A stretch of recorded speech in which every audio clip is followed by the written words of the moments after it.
Hello. Hello. Hello guys. तो हम लोग पढ़ रहे थे कि यूएस और यूएसएसआर का लड़ाई क्यों हो रहा था, तू मैं के चलते।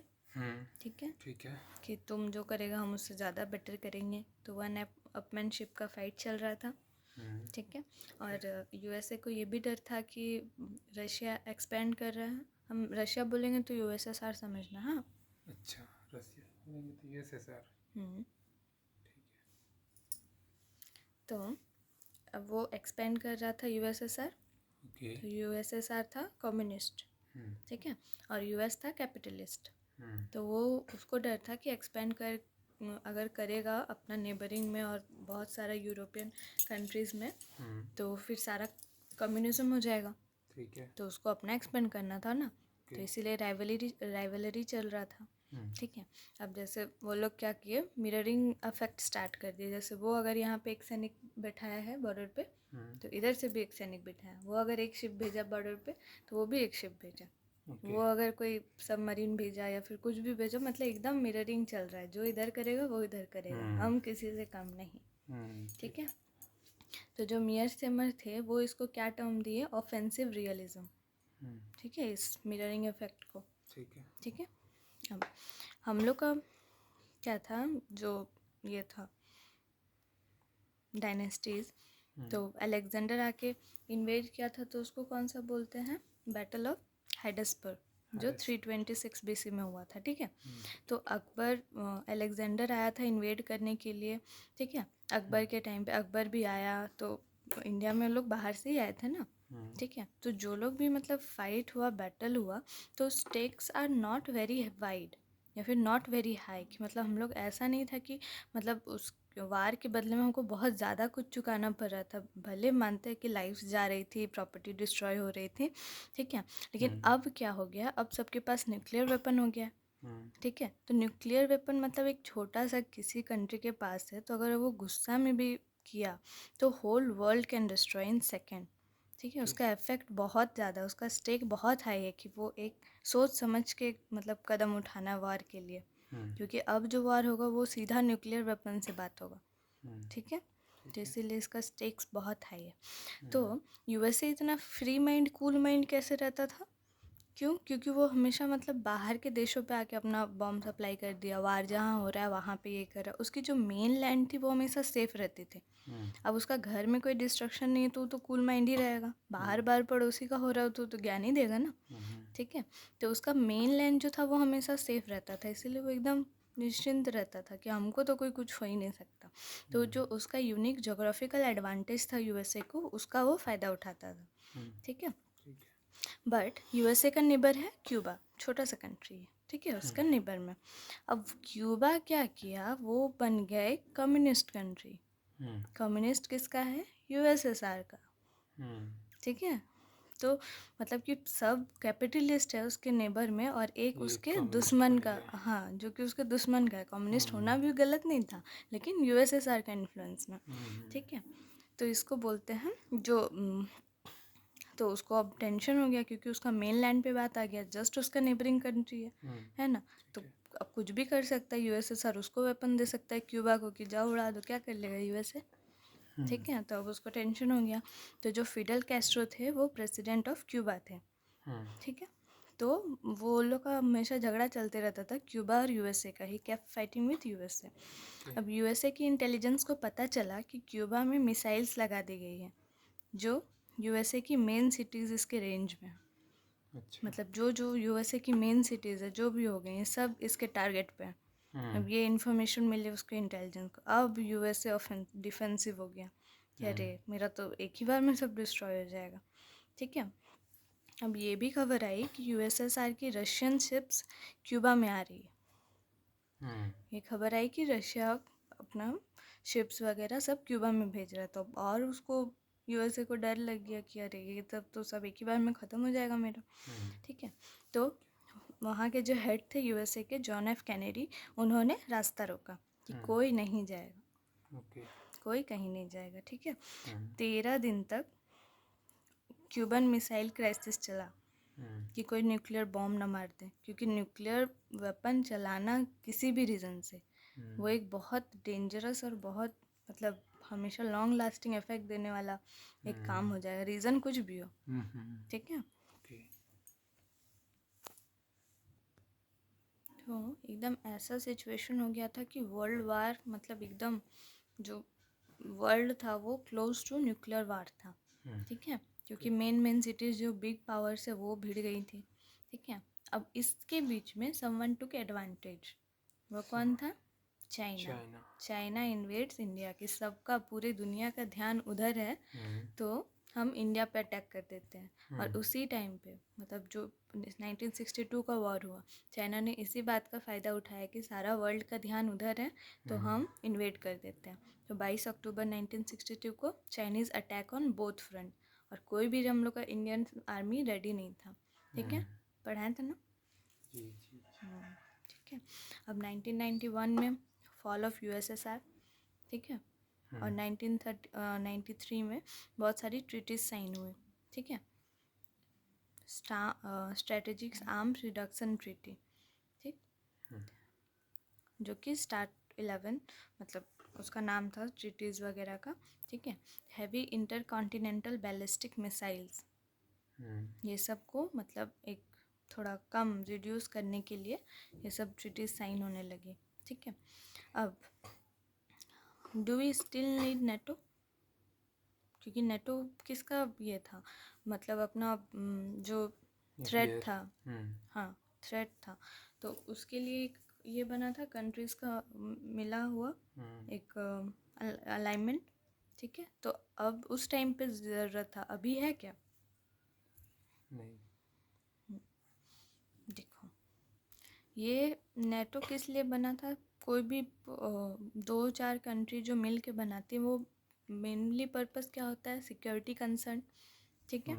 तो ये था फॉर्मेडेबल सिक्योरिटी के लिए, तो no economic advantage but to, इसका नेटो का कोई इकोनॉमिक एडवांटेज अभी नहीं है, अभी कोई उसका पर्पस इकोनॉमिक एडवांटेज सर्व नहीं कर रहा है, लेकिन but to stop China to become hegemon, है ना। चाइना उस रेस में है कि हम दादागिरी करें, हम सब पे हुकूमत चलाएं, ठीक है, बाय हुक और क्रुक, तो उसको रोकने के लिए सारी कंट्रीज़ का मिलना ज़रूरी है, तो इसीलिए नेटो ज़रूरी है अभी, ठीक है। एक time USA was very rich, ठीक है, तो नेटो का जो मेन फंडिंग होता था वो यूएसए करता था, ये बहुत पैसा है, ठीक है। अब तो पैसा रहेगा तो अगर कोई तुमसे मांग भी लेना, अरे 10,000 चाहिए, तो तुम हिसाब नहीं मांगोगे, है ना। तो उस टाइम पे बहुत ये था, तो नेटो का जो मेन फंडिंग था वो यूएसए करता था, मेन वेपन हो गया, जो भी टेक्नोलॉजी हो गया, फ़ायदा सबका सारे मेंबर्स का होता था, लेकिन मेन फंडिंग यूएसए से जाता था, ठीक है।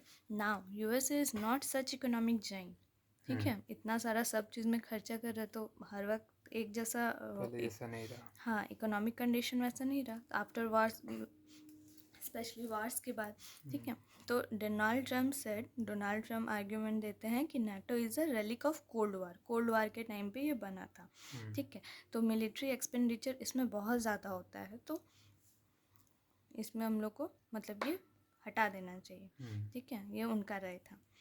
लेकिन अब same cheese goes for Siachen की, हम लोग को उतना ईयरली पैसा लगता है, लेकिन वो अगर वहाँ से हम लोग हटा दें तो कभी भी पाकिस्तान, कभी भी चाइना अटैक कर सकता है, तो वो हम लोग उतना बड़ा रिस्क नहीं ले सकते, और स्पेशली इतने सारे वार्स के बाद जब पता है कि वो लोग इंडिया का लैंड क्लेम करके लेना चाह रहे हैं, ठीक है, तो वो कितना भी खर्चा हो वो हम लोग को करना ही पड़ेगा।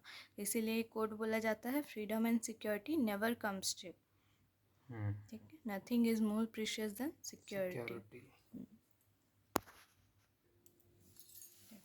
तो इसका फिर हम लोग आंसर कंक्लूजन क्या निकलता है कि नेटो स्टिल रेलेवेंट है कि नहीं, तो है, ठीक है, क्योंकि फ्यूचर में क्या पता कुछ भी हो सकता है, क्योंकि सब न्यूक्लियर पावर है, सब हेजेमॉन बनना चाह रहा है, तो कुछ भी कारण हो सकता है, या तो ट्रेड वार हो, या तो डिप्लोमेटिक वार हो, या तो टेक्नोलॉजिकल वार हो, टेरिफ वार हो, इट मे बी एनीथिंग, तो उसके लिए प्रिपेयर्ड रहना पड़ेगा, ठीक है।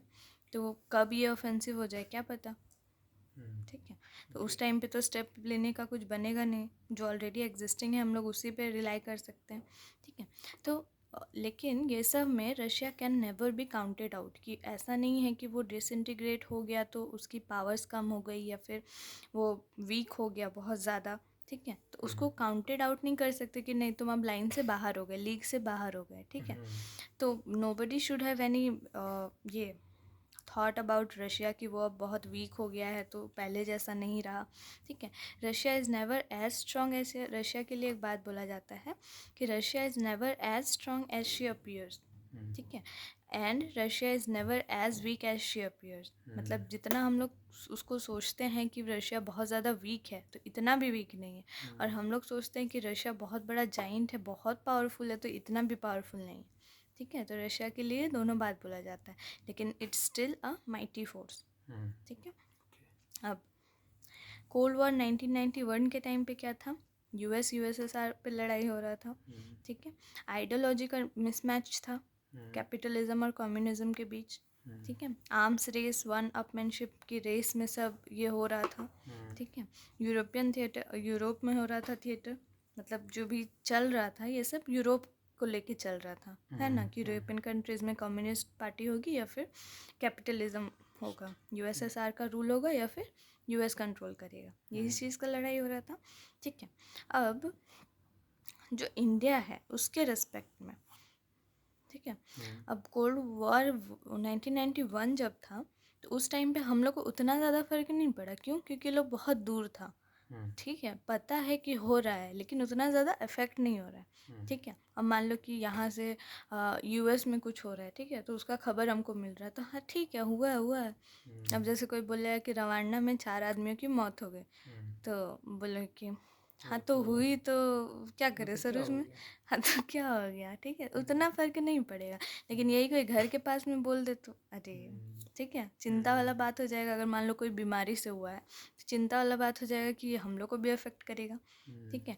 अब कोल्ड वार 2.0 में क्या है कि ये यूएस और चाइना के बीच में, और चाइना हम लोग का नेबरिंग कंट्री है, ठीक है। तो जब चाइना पे बात आ सकता है तो हम लोग को भी तो अफेक्ट होगा ही, ठीक है। अब ट्रेड और टैरिफ को लेके है, तो ये मेन क्या है, हम लोग को अफेक्ट इसलिए पड़ेगा, it's happening in our neighbourhood, ठीक है। India is the centre focus of the world, सारी चीज़ों को लेके, फ्री मार्केट हो गया, मिलिट्री वाइज हो गया, पूरी वर्ल्ड में अभी हम लोग 3rd कंट्री आते हैं यूएस और चाइना के बीच में, ठीक है, टॉप मोस्ट, ठीक है। तो India has to deal with NATO, अगर चाइना पे बात आया है तो वो नेटो को भी झेलना पड़ेगा यूएस का, ठीक है।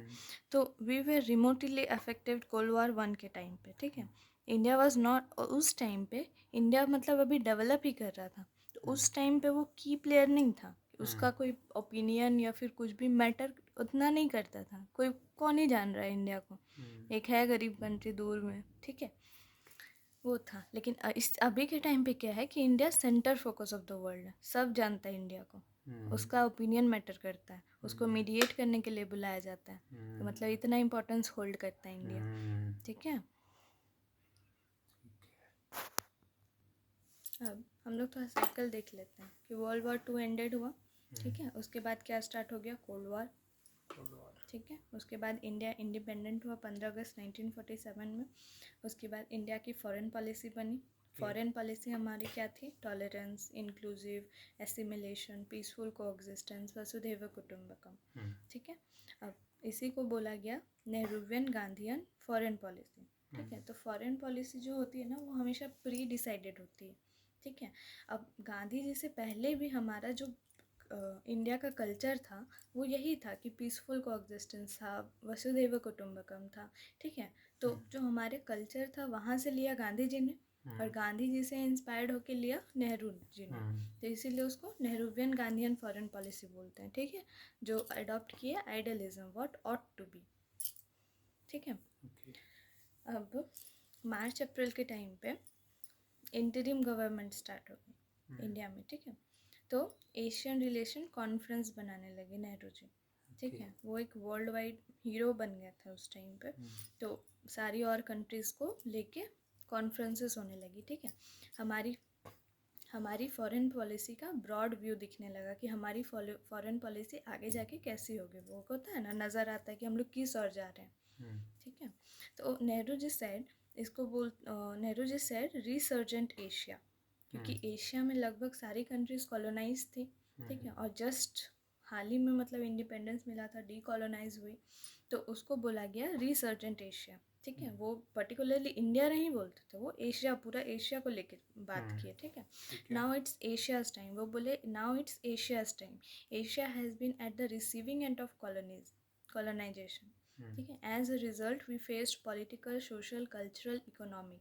ठीक है, वी लॉस्ट आवर स्पेस, तो it's now Asia's time to regain our glory. ठीक है, अब India became advocate for decolonisation, तो जहाँ जहाँ अभी भी कॉलोनीज थी तो वो इंडिया एक एडवोकेट बन गया कि सबको डीकॉलोनाइज करो। ठीक है, इंडिया अगेंस्ट अपार्थाइज का था, जो एक डिजीज था शायद, नहीं, काले गोरे का शायद जो ये चल रहा था, अपार्थाइड पॉलिसी, वो साउथ अफ्रीका में। हाँ, साउथ अफ्रीका में। ठीक है, तो उसके अगेंस्ट था। इंडिया इक्वालिटी चाहता था इन न्यूली डीकॉलोनाइज्ड कंट्री, जो नई नई अभी अभी हुई है, उसमें इक्वालिटी, स्टेबिलिटी चाहता था। अब जब नेहरू जी इंडिया इतना सब कुछ, सब चीज़ को लेके एक लीडरशिप शो कर रहा था, तो India emerged as the leader of Asia.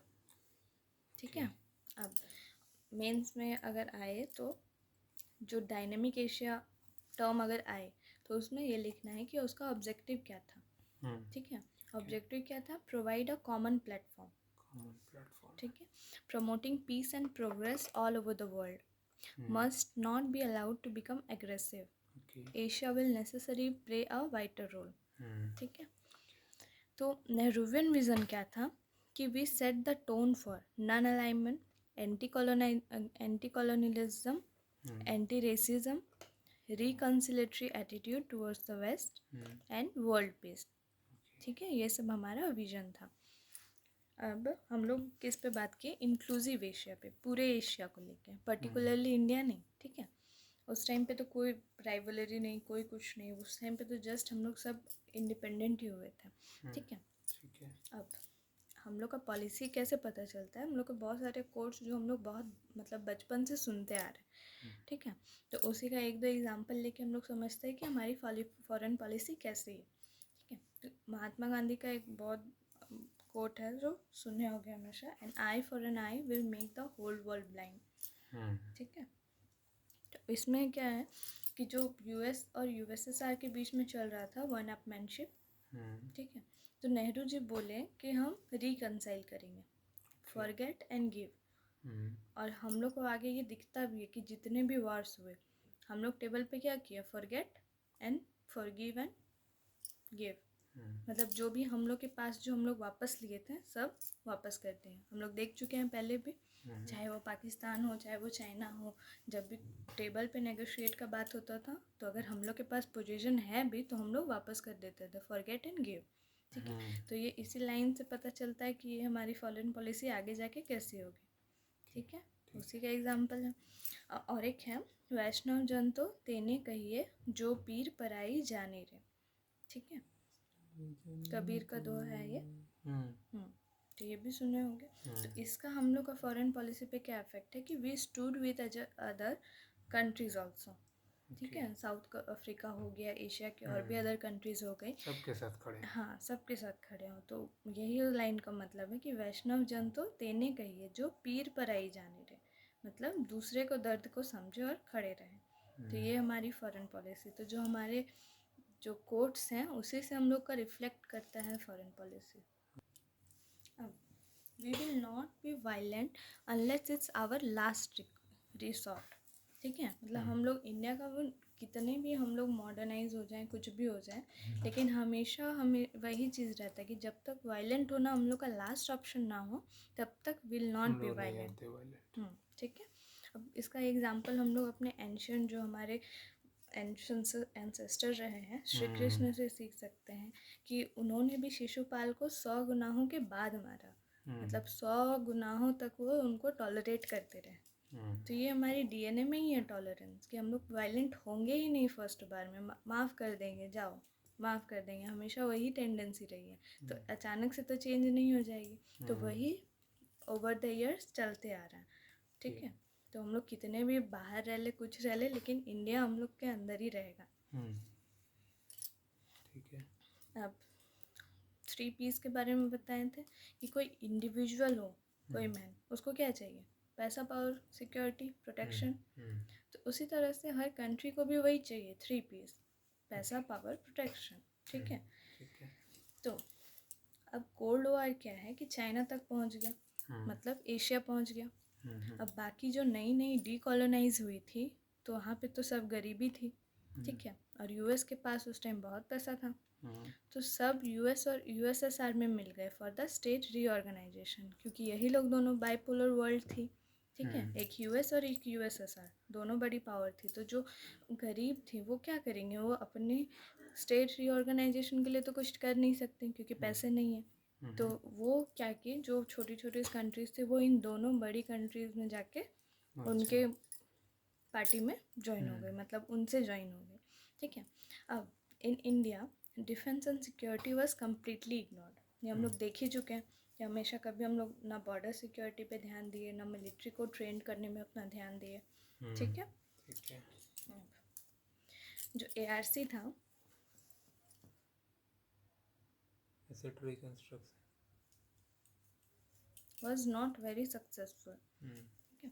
कुछ हद तक हमारा फ़ायदा हुआ, वो नॉट टेंजिबल प्रॉफिट कुछ नहीं हुआ, लेकिन उसमें क्या हुआ कि वर्ल्ड नोटिस्ड इंडिया, और नेहरू जी बहुत फेमस हो गए। अच्छा। ठीक है। अब वही हम लोग इंडिया ने ऑर्गेनाइज किया, यानी सब कंट्रीज में मिल के कोलंबो कॉन्फ्रेंस 1954 में। ओके। ठीक है। तो इसमें कौन कौन कंट्री शामिल थी? सिलोन, इंडोनेशिया, बर्मा, इंडिया और पाकिस्तान। ठीक है। जो एशियन की मेन कंट्रीज थे। अब UNO was not very effective उस टाइम पर। ठीक है। तो नेहरू जी ने देखा वर्ल्ड से तो कोई पीस आ नहीं रही है। ठीक है। तो ये उन्होंने सोचा कि रीज़न पे ट्राई करते हैं, कोई रीज़न पे। ठीक है। अब जो पाकिस्तान थी, श्रीलंका थी, उनके अपने बायलैटरल इश्यूज चल रहे थे। ठीक है। इंडिया के साथ वो पाकिस्तान कश्मीर इशू पे परेशान था, श्रीलंका कम्युनिज्म से परेशान था। ऐसे ही करके सबके अपने अपने बायलैटरल इश्यूज चल रहे थे। ठीक है। तो इंडोनेशिया का हेड था सुकरानो। ठीक है। तो वो क्या चाहता था? साउथ साउथ सॉलिडरिटी चाहता था। ठीक है। यानी एफ्रो एशियन कॉन्फ्रेंस। ठीक है। तो Colombo power didn't yield any result. जो कोलंबो में कॉन्फ्रेंस हुआ उसका कोई खास रिजल्ट नहीं निकला पाक की वजह से। ठीक है। क्योंकि वो मतलब इंडिया और पाक दोनों उसके मेंबर थे ना। अब दोनों में ही झगड़ा हो रहा है, इसीलिए उतना सक्सेसफुल नहीं हुआ। ठीक है। एक फ़ायदा हुआ कि अगली मीटिंग का डेट फिक्स हो गया, यही फ़ायदा हुआ बस। ठीक है। तो इसमें बोला गया कि लेट्स रीयूनाइट एट बांडुंग। ठीक है। उसको बोला जाता है बांडुंग कॉन्फ्रेंस। ठीक है। तो साउथ साउथ सॉलिडरिटी क्या था कि एशिया के साथ होगा अफ्रीका, दोनों साउथ ये में है, तो साउथ साउथ सॉलिडरिटी। ठीक है। तो ये बांडुंग कॉन्फ्रेंस जो था, जो 1955 में हुआ, वो फर्स्ट एफ्रो एशियन कॉन्फ्रेंस था। ठीक है। अब ये बहुत मतलब बड़ा था, बहुत ही बड़ा। मतलब सोच लो 29 countries came together, even China उस टाइम पे। ठीक है। और नेटो में 30 मेंबर्स हैं, और यूएसएसआर के जो ये हैं अलायंस है उसमें 30 मेंबर्स हैं। सोचो एक डेवलपिंग कंट्री, वो लोग तो बहुत बड़े पावर थे, और इंडिया अभी अभी जस्ट इमर्ज ही हुआ है। ठीक है। तो वो उसका एक इनिशिएटिव, उसमें 29 कंट्रीज ज्वाइन करते हैं, तो ये बहुत बड़ी बात नहीं हो गई? सोचो, मान लो एक शाहरुख खान का मूवी है। ठीक है। वो 1000 करोड़ कमा रही है। ठीक है। और एक मान लो हमारी मूवी निकली। ठीक है। अब वो 1000 करोड़ कमाई, तो ये नहीं कि बराबर की बात नहीं हुई कि एक SR के कहाँ फेमस है, कहाँ उसका आना आम बात है, लेकिन जो हमारी मूवी वो अगर हिट करती है तो वो इक्वलिटी नहीं हुई कि 1000 करोड़ इक्वल हो गए, वो हमारी जीत हुई। बिल्कुल। ठीक है। तो ये जो 29 कंट्रीज और जो बड़ी कंट्री थी उसमें 30 मेंबर हैं, और ये इसका इनिशिएटिव जो इंडिया अभी नया नया आया है उसके इनिशिएटिव में 29 मेंबर्स, तो ये उसकी जीत थी बहुत बड़ी। Bandung conference was very huge. ठीक है। जो भी कंट्रीज़ मिली कॉमन इश्यूज़ पे बात की गई, क्योंकि सब तो डीकोलोनाइज हुए जस्ट, सबके same struggle, same military problems, same economic problems, तो कॉमन इश्यूज़ पर बात की गई, ठीक है। तो इसको बोला गया थर्ड वर्ल्ड कंट्री, ठीक है। ठीक है। अब ये वर्ड इतना फेमस हो गया बांडुंग कॉन्फ्रेंस के बाद से, बहुत फेमस हुआ, ठीक है। अब जो 5 प्रिंसिपल अडॉप्ट किए गए इस बांडुंग कॉन्फ्रेंस में, वो क्या क्या थे? Political self determination, mutual respect for sovereignty, non aggression, non interference in each others territory. तो ये सुना सुना नहीं लग रहा है? कहाँ सुने थे? पंचशील, गुड। तो अब सोचोगे कि पंचशील यहाँ कहाँ से कैसे रिलेट हो गया? तो जो पंचशील एग्रीमेंट था वो आगे हम लोग देखेंगे कि इसी पे बेस्ड था, ठीक है। ये एग्रीमेंट पंचशील के जो ये हुआ था उस पे बेस्ड था। तो वो ये बहुत अटेंशन और abstention from collective defence. Collective defence क्या था? One for all for one, ठीक है। तो जो डेलीगेट्स थे वे build upon the 5 principle of peaceful coexistence, जो था पंचशील, ठीक है। उसके 5 लिए गए थे और बांडुंग कॉन्फ्रेंस में 10 थे, ठीक है। 5 पंचशील के ही थे, जो कि इंडिया चाइना के टाइम पे नेहरू जी ने प्रस्ताव रखा था, ठीक है। Nehru had become international hero by that time, कि इस सबको कलेक्टिव लेके सोच रहे हैं एशिया का, तो वो एक लीडर के रूप में बहुत फेमस हो गए, ठीक है। 29 कंट्रीज जो डीकोलोनाइजेशन अभी अभी जस्ट की थी, ठीक है। तो वो उनके पास तो पैसे नहीं, तो जो जिनके पास पैसे हैं उन्हीं को बोलेगा कि प्लीज़ डू समथिंग, हमारे लिए कुछ करो, ठीक है। तो यूएसए भी एक टाइम पे तो कॉलोनाइजेशन का विक्टिम था, ठीक है। तो उसको थोड़ा प्रेशर आ गया क्योंकि वो सुपर पावर थी और उसके पास पैसे हैं, और एक जो गरीब कंट्री है वो बोल रहा है हेल्प के लिए, तो उस पर तो प्रेशर आएगा ही कि अरे देना पड़ेगा ही, ठीक है। अब ये कॉन्फ्लिक्ट एक क्या हुआ कि यूएसए के एक साइड है क्या कि यूएसए भी एक कॉलोनाइजेशन का विक्टिम था, और दूसरे साइड यूएसए के जितने भी दोस्त हैं, UK, France, western Europe, Holland वगैरह क्या थे? ये कॉलोनाइजर्स थे जो कॉलोनी बनाए थे उनके एरिया में। एक साइड कौन है? जिनकी कंट्री को कॉलोनाइज किया गया, और एक साइड कौन है? कॉलोनाइजर्स। और दोनों के बीच का कॉमन लिंक क्या है? यूएसए, ठीक है। तो अगर वो इनकी हेल्प करता है जो डीकोलोनाइज हुए, तो ये किसके खिलाफ जा रहा है? अपने दोस्तों के खिलाफ, जो कि कॉलोनाइजर थे, वही लोग ना जाके वहाँ पे कॉलोनी बसाए, तो इनके खिलाफ जा रहा है। और अगर वो हेल्प नहीं करते हैं अपने दोस्तों को देख के, तो वो लोग एक अलग प्रेशर आ गया कि अरे हम सुपर पावर है और हम हेल्प नहीं कर रहे कुछ भी। तो ये तो दुविधा की बात हो गई, ठीक है। डिलेमा हो गया यूएसए के लिए। इसको बोलते हैं कॉन्फ्लिक्ट ऑफ इंटरेस्ट, ठीक है। अब यूएसए इनके खिलाफ क्यों नहीं जा सकता? क्योंकि USA needed them during cold war.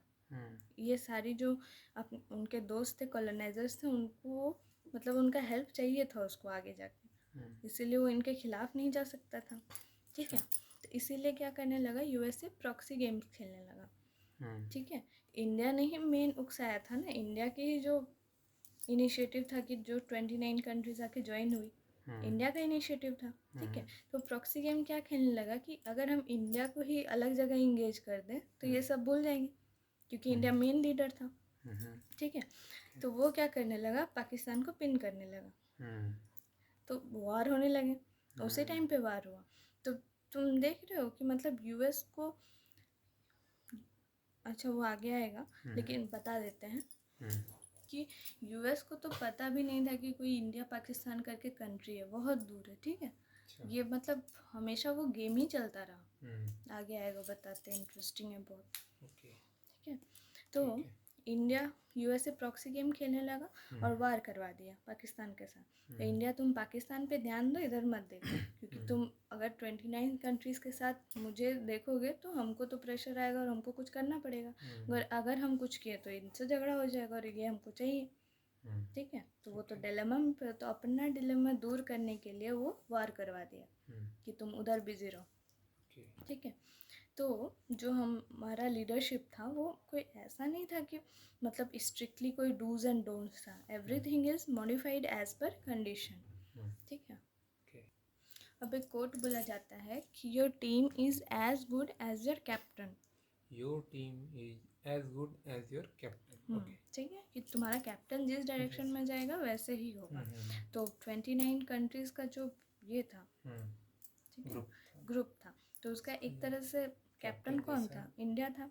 ठीक है, तो अब इंडिया ही वॉर में बिजी हो गया तो बाकी सारे रह गए। ठीक है, तो अब जो नॉन अलाइनमेंट मूवमेंट हम लोग पढ़े थे वो भी किस पे बेस्ड था? जो 5 प्रिंसिपल ऑफ पंचशील से उसमें, और जो 10 प्रिंसिपल ऑफ बांडुंग कॉन्फ्रेंस थे उस पे। ठीक है, तो वही बेस बना नॉन अलाइनमेंट मूवमेंट का। तो ठीक है, 1947 में हम लोग को जस्ट फ्रीडम मिला ही, और उसी टाइम पे कोल्ड वॉर चल रहा था।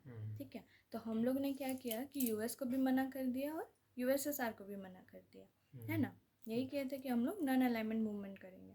ठीक है, तो मान लो इधर यूएस और इधर रशिया है, तो इंडिया एक अपना ही थर्ड वे इसको बोला जाता है, अपना ही रास्ते पे थर्ड वे पे चल रहा था, ना इधर ना उधर। ठीक है, तो for the amaze of many countries, जो 200 कंट्रीज में से 120 कंट्रीज ज्वाइन की थी नॉन अलाइनमेंट मूवमेंट के साथ। तो ये बहुत बड़ा था, इससे इंडिया को एक क्लाउड मिल गया। क्लाउड क्या होता है कि जैसे इलेक्शन में होता है ना कि इसके मतलब बहुत भारी मत से, बहुमत से जीत मिला, तो उसको क्लाउड मिलता है कि अरे इसके पास इतना नंबर है। तो मतलब वही बोला जाता है कि संघ से शक्ति, जितना नंबर्स होगा उससे पावर बढ़ती है। ठीक है, तो सोचो 200 में से 120 countries national non alignment movement के साथ था। तो ये इंडिया के लिए एक बहुत बड़ा ह्यूज रिस्पॉन्स था। ठीक है, एक न्यूली इमर्ज्ड कंट्री के लिए, डेवलपिंग कंट्री के लिए। ठीक है, तो सितंबर 1961 में क्या हुआ? बेलग्रेड कॉन्फ्रेंस हुआ, जिसमें थे इंडिया, यूगोस्लोविया, इजिप्ट, घाना और इंडोनेशिया। ठीक है, अब जब हम लोग का ये जो चल रहा था नॉन अलाइनमेंट मूवमेंट, जहाँ पे सोचो वो 120 कंट्रीज हमारे साथ थी, तो उस टाइम पे हीरो बन गए थे नेहरू जी, एकदम इतने सारे फेमस, पॉपुलैरिटी। बट हम लोग कहाँ पे थे? नथिंग पे, ज़ीरो पे थे। और कहाँ पे चलेगा? ऑलमोस्ट 90 to 100% पे। ठीक है, ज़ीरो से डायरेक्ट 100%। हीरो से हीरो बन गए। ठीक है, अब जब हम लोग फेल हुए तो एकदम सीधे नीचे, एकदम सीधे नीचे, फेल्ड कम्प्लीटली। क्यों? क्योंकि नेहरू जी बाहर वाले कंट्रीज़ में हीरो बन गए थे, लेकिन उनकी अपनी कंट्री की कंडीशन कुछ खास नहीं थी, ना मिलिट्री पावर, ना इकोनॉमिक, फेमाइन का कंडीशन है, हम लोग को पास खाना नहीं है देने के लिए एज अ सरकार।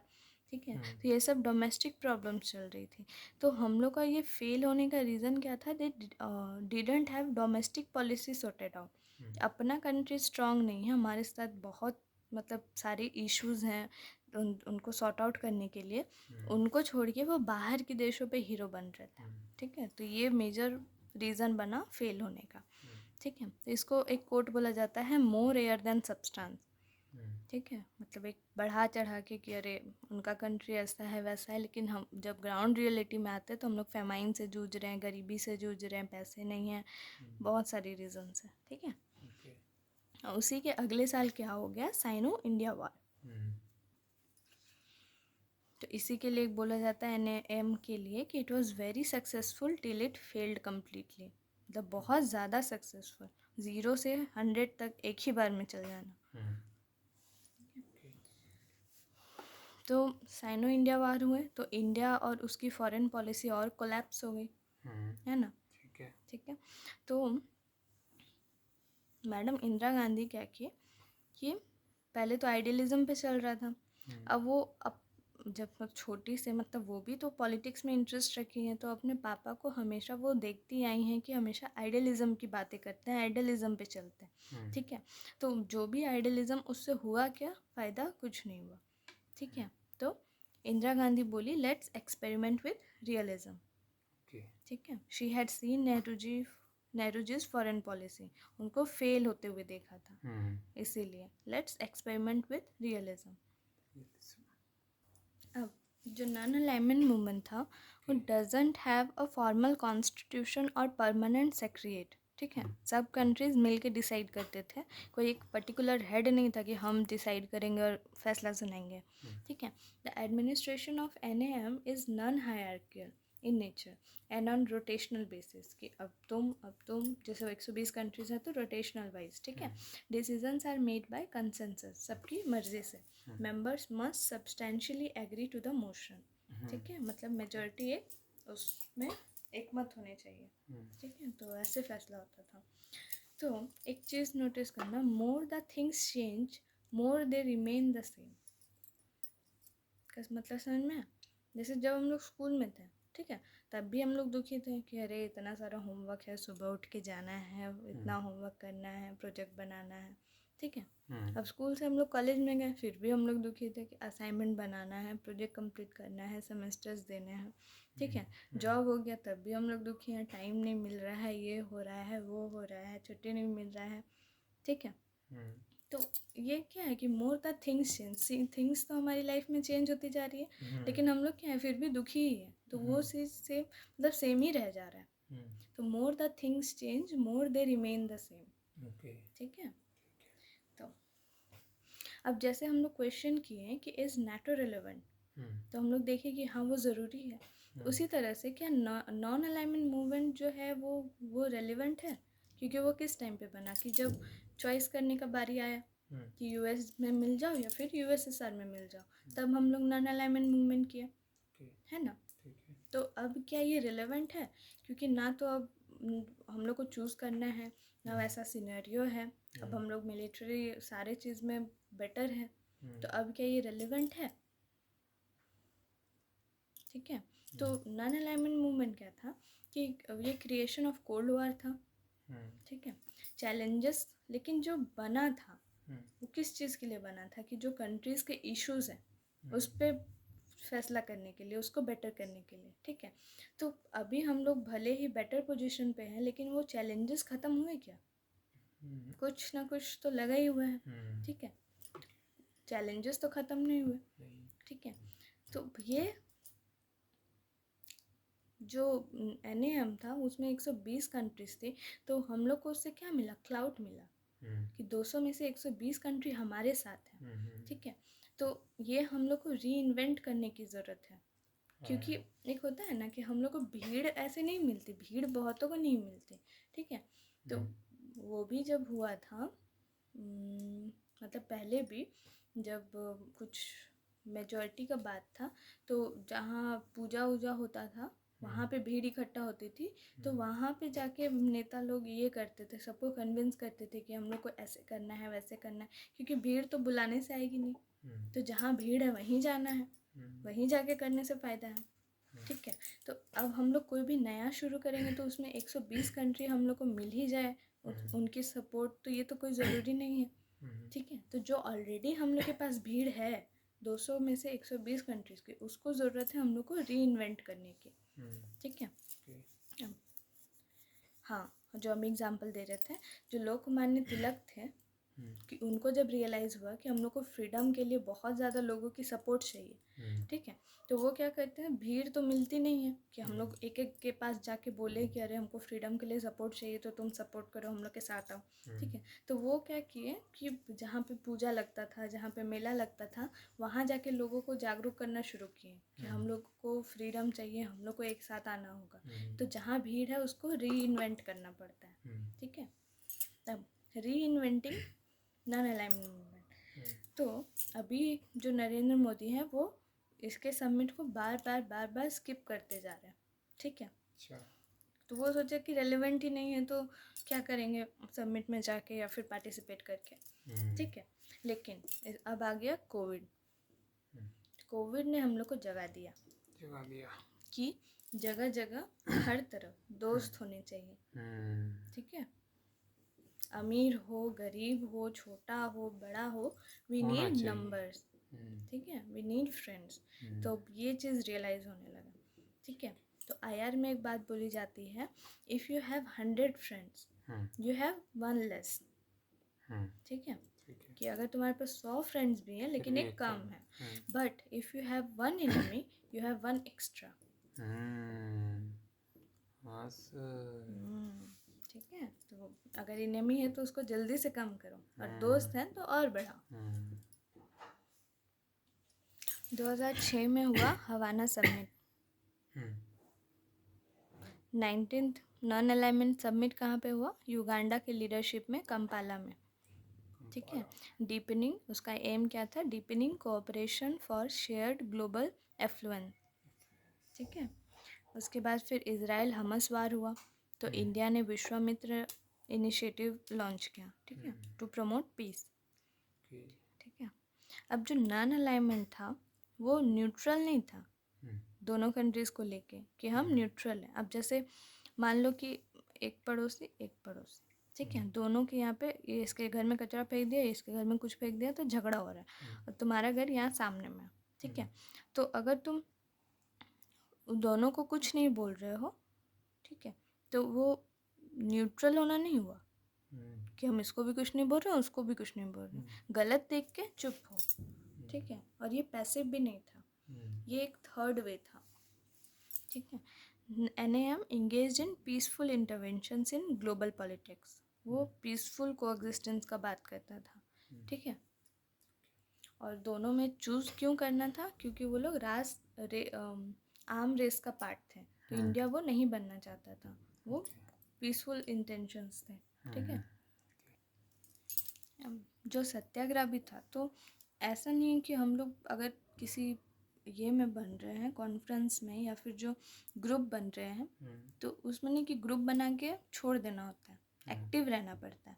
सत्याग्रह भी क्या था? एक एक्टिव नॉन वायलेंस परस्यूट था टुवर्ड्स नॉन वायलेंस। ठीक है, ऐसा नहीं कि हम लोग बोले कि अब हम लोग सत्याग्रह कर रहे हैं तो हम लोग बैठे हैं, कुछ कर ही नहीं रहे। ठीक है, तो वो एक्टिव पार्टिसिपेशन चाहिए होता है। ठीक है, तो UN के बाद, यूनाइटेड नेशन के बाद, NAM is the second largest grouping of nation. ठीक है, एक और स्कूल ऑफ थॉट था कि कुछ लोगों का कहना है कि नेहरू जी, जो उनको बदनाम किया गया है कि वो बहुत ज़्यादा आइडियलिज्म थे, इसीलिए उनका डिसीजन रॉन्ग था। ठीक है, लेकिन बहुत किसी का कहना है कि, मतलब कुछ लोगों का कहना है कि नेहरू जी प्रैग्मेटिक थे, मतलब प्रैक्टिकल थे। ठीक है, अगर दोनों में चूज़ करना था तो वो दोनों को मना कर दिए। ठीक है, तो एक रीज़न तो दिया जाता है कि आइडियलिज्म की वजह से, लेकिन कुछ का तर्क है कि अगर USA को ज्वाइन कर लेता तो नेटो का 31st कंट्री बनता। यही होता ज़्यादा से ज़्यादा, 30 कंट्री ऑलरेडी था, वो 31st बन जाता। ठीक है, अगर USSR को ज्वाइन करता तो जो मॉस्को उसका ये था, उसका 31st बन जाता, क्योंकि 30 कंट्री उसमें भी थी। ज़्यादा से ज़्यादा क्या होता, यही होता। ठीक है, देखिए, तो let me keep both them wanting and waiting, कि दोनों को, मतलब वो उनको ये एक रहना चाहिए कि हमको इंडिया चाहिए, तो ये एक वांटिंग जनरेट की है। ठीक है, वांटिंग और वेट भी, कि जब तक इंडिया नहीं बोलेगा हम कैसे कुछ करेंगे। ठीक है, तो let me keep both of them wanting and waiting, कि मेरे लिए वो वेट करें और मुझे चाहे कि मैं ज्वाइन कर लूँ। ठीक है, तो अब रियलिज्म क्यों करना पड़ता है? चॉइसेस के लिए। ठीक है, अब मान लो अमीर और गरीब में क्या फ़र्क होता है? पैसे का, और पैसे से भी ज़्यादा फ्रीडम ऑफ चॉइसेस का। ठीक है, गरीब को अगर काम पे जाना है तो वो क्या है, उसकी मजबूरी है, उसका चॉइस नहीं है। लेकिन अमीर आदमी वही है कि अगर उसको काम पे जाने का मन नहीं है, अगर उसको घूमने जाने का मन है, तो उसके पास चॉइस है कि हम काम में ना जाके हम घूमने चले जाएं। तो ये जो डिफरेंस है अमीर और गरीब का, वो क्या है? फ्रीडम ऑफ चॉइस का। ठीक है, पैसा से क्या आता है? फ्रीडम आता है। मेन चीज़ पैसा नहीं है, लेकिन जो उसके साथ फ्रीडम एसोसिएटेड है उसी से आएगा वो, बिना पैसे के वो पॉसिबल ही नहीं है। ठीक है, तो इसीलिए रियलिज्म करना पड़ेगा फॉर द चॉइसेस, सशक्त बनने के लिए। तो ये एक स्ट्रेटेजिक ऑटोनॉमी थी। ठीक है, अब हम लोग कहाँ से कहाँ आ गए? Journey from idealism to realism. Realism में भी कौन सा? एक इनिशियल, एक लेट रियलिज्म। ठीक है, उसके बाद फिर हम लोग आए रियल पॉलिटिक्स में, लीडिंग टू स्ट्रेटेजिक ऑटोनॉमी। ठीक है, तो ये था इंडिया और रशिया का रिलेशन, कि हम लोग कहाँ से कहाँ तक की जर्नी सफ़र करके आए हैं। ठीक है, अब हम लोग नेक्स्ट पढ़ेंगे इंडिया और USA का रिलेशन कैसा Okay. था और कैसा है। कैसा रहेगा? कैसा रहेगा वो तो डिपेंड करेगा। हम्म, ठीक है। ठीक